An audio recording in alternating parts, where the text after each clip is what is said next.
Kita semua suka Peppa Pig, tapi ada beberapa hal dalam serial ini yang tidak masuk akal. Mulai dari ketidakhadiran, menghilang, hingga perilaku mencurigakan, dunia Peppa penuh dengan berbagai misteri. Dan di video ini, kita akan melihat beberapa misteri tersebut. Jika kamu sudah menonton Peppa Pig cukup lama, pasti kamu tahu tentang perilaku mencurigakan Tuan Rubah. Mulai dari mencuri hingga menipu, dia telah dituduh melakukan banyak hal. Bahkan di video-video kami sebelumnya, kami sudah memberitahu kamu bagaimana Tuan Rubah mungkin dicari oleh polisi karena ada tanda buronan dengan simbol rubah di luar kantor polisi. Tapi sejauh ini, kami belum melihat bukti konkret yang bisa menjerat Tuan Rubah. Tapi jangan khawatir, karena kami telah menemukan banyak bukti yang pasti akan membongkar kedok Tuan Rubah. Kebanyakan dari kita sudah tahu tentang pekerjaan Tuan Rubah. Pada dasarnya, dia menjalankan sebuah toko yang menjual segala sesuatu yang mungkin dibutuhkan atau diinginkan siapa saja. Dan saya tahu banyak dari kalian mungkin berpikir, kalau dia punya toko dan sudah mendapatkan penghasilan yang baik, kenapa dia masih perlu mencuri? Dan itu pertanyaan yang masuk akal. Dari apa yang sudah kami temukan, barang-barang yang dijual di toko Tuan Rubah semuanya adalah hasil curian dari orang lain. Pada dasarnya, Tuan Rubah mencuri sedikit dari semua orang. Itulah kenapa tokonya punya semua barang yang mungkin kamu butuhkan. Dan buktinya bisa ditemukan di episode Detektor Logam Kakek Babi. Di sini, Peppa dan George sedang bermain dengan robot mainan, tapi saat bermain, mereka kehilangan kuncinya di rumput yang tinggi. Jadi, Kakek Babi masuk ke gudangnya untuk mengambil detektor logam.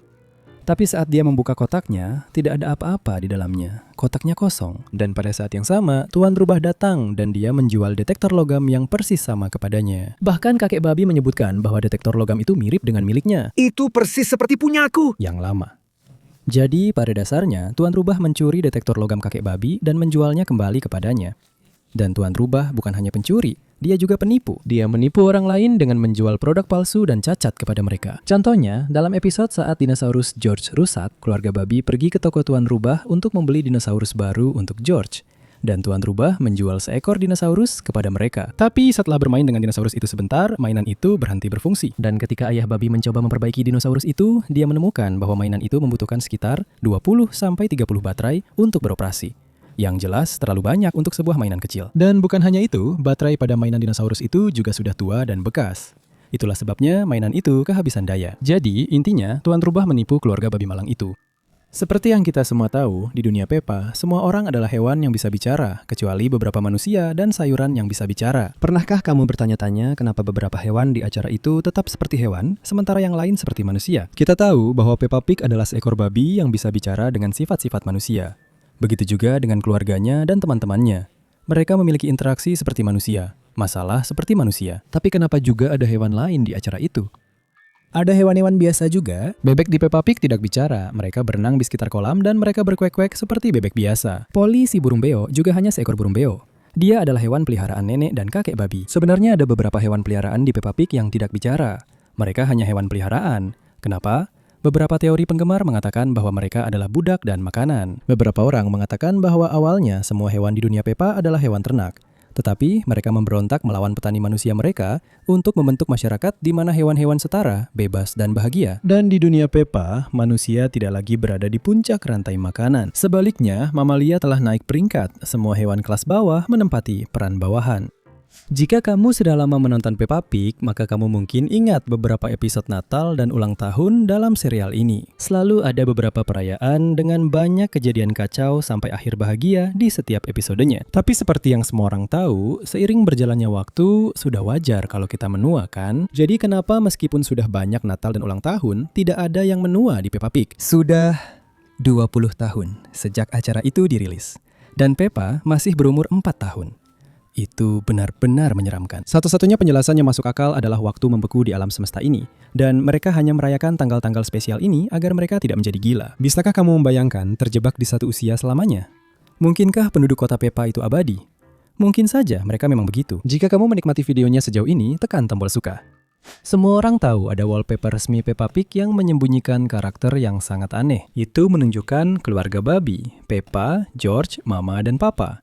Tapi di latar belakang ada anggota kelima yang terlihat persis seperti Peppa. Dan gambar ini bukanlah karya penggemar. Ini adalah gambar resmi, artinya dibuat oleh orang-orang yang membuat serial Peppa Pig. Dan ini bukan sesuatu yang dibuat-buat. Karena betapa miripnya babi kecil yang satu ini dengan Peppa sendiri, Ada kemungkinan dia adalah saudara kembar Peppa yang penampilannya persis seperti Peppa. Tapi sepertinya dia tidak menikmati hak istimewa yang sama seperti Peppa. Karena sementara Peppa menjalani kehidupan yang bahagia, saudara kembarnya dikurung di dalam rumah. Jadi pertanyaannya di sini adalah siapa orang di balik jendela itu? Dan kenapa dia dikurung? Ini adalah gambar resmi yang dirilis oleh pembuat acara, jadi pasti ada artinya. Jika kamu sering menonton Peppa Pig, maka kamu pasti tahu Peppa dan Suzy adalah sahabat. Dan salah satu misteri besar dalam acara ini berkaitan dengan keluarga sahabat Peppa, Suzy Sheep. Kita tahu bahwa Suzy adalah putri dari Mami Sheep, tapi sampai hari ini kita belum pernah melihat ayah Suzy. Pernah sekali, Mami Sheep mengosongkan sebuah ruangan dan menyebutkan bahwa nenek Sheep akan pindah masuk. Dan Suzy bertanya, apakah sekarang akan ada 3 orang yang tinggal bersama mereka? Ini berarti ayah Suzy tidak tinggal di rumah mereka. Meskipun ada banyak jenis keluarga, Peppa Pig umumnya mengikuti struktur ayah, ibu, dan anak-anak. Hal ini membuat kita bertanya-tanya, apakah ibu domba mungkin sudah bercerai? Atau mungkin sayangnya seorang janda? Belum pernah ada jawaban untuk hal ini, tapi menurutmu bagaimana? Di Peppa Pig, banyak spesies hewan yang berbeda hidup dengan damai, atau setidaknya rukun hampir sepanjang waktu. Meskipun ada keharmonisan antara hewan-hewan yang secara alami adalah pemangsa satu sama lain, tetap saja ada suasana aneh saat Tuan Serigala ada di sekitar. Kita tahu bahwa Peppa Pig adalah seorang arsitek atau insinyur karena dia membangun rumah, dan di salah satu episode, dia membangun rumah baru untuk keluarga serigala. Tapi ketika Tuan Serigala menerima rumah barunya, alih-alih berterima kasih kepada Peppa Pig, dia mulai berbicara dengan cara yang sangat-sangat aneh. Menanyakan apakah rumah Peppa Pig terbuat dari jerami. Nah, kita tahu bahwa dalam cerita 3 babi kecil, itu tidak berakhir dengan baik. Tapi itu bukan terakhir kalinya Tuan Serigala bertingkah aneh. Dalam episode Perahu Kecil, Daddy Pig tertinggal ketika semua orang naik perahu kelinci pemarah ke tempat piknik di tepi sungai. Ketika ayah babi harus menyeberangi sungai dengan keranjang piknik, Tuan Serigala dan ayah babi naik perahu yang sama. Dan Tuan Serigala terus mengatakan bahwa dia lapar sambil memandang ayah babi dengan cara yang sangat aneh. Dan Tuan Serigala bukan hanya menakut-nakuti orang dewasa. Dalam episode ulang tahun Serigala Wendy, anak-anak menjadi ketakutan saat malam tiba, takut kalau-kalau ada binatang buas yang muncul. Jadi, jika semua hewan hidup bersama dengan damai, kenapa masih ada rasa takut satu sama lain? Apakah pernah terjadi serangan yang ditutupi di kota itu? Pasti ada sesuatu yang aneh dengan semua ini. Di mana kakek nenek Peppa Pig? Peppa Pig hanya memiliki satu pasang kakek nenek yang merupakan orang tua dari Mami Pig. Acara tersebut tidak pernah memperkenalkan orang tua Daddy Pig sebagai karakter. Ada beberapa teori tentang apa yang terjadi pada orang tua Daddy Pig dan mengapa mereka tidak dimunculkan. Yang pertama, orang tua Daddy Pig sudah meninggal, yang menurut saya tidak benar. Karena jika mereka sudah meninggal, setidaknya pasti ada foto mereka di rumah Daddy Pig. Teori lain menyebutkan kita belum pernah melihat mereka karena Mami dan Daddy Pig tidak memiliki hubungan yang baik dengan orang tua Daddy Pig. Jadi, mereka tidak saling berbicara. Nah, kalau ini alasannya, seharusnya kita setidaknya pernah melihat atau mendengarnya di rumah saudara laki-laki Daddy Pig. Tapi tidak. Bahkan saudara laki-laki Daddy Pig pun tidak pernah membicarakan orang tuanya. Jadi, apa misteri di balik orang tua Daddy Pig? Jadi, itulah beberapa misteri di Peppa Pig. Kalau kamu suka videonya, jangan lupa tekan tombol suka, dan seperti biasa, kita akan bertemu lagi di video berikutnya.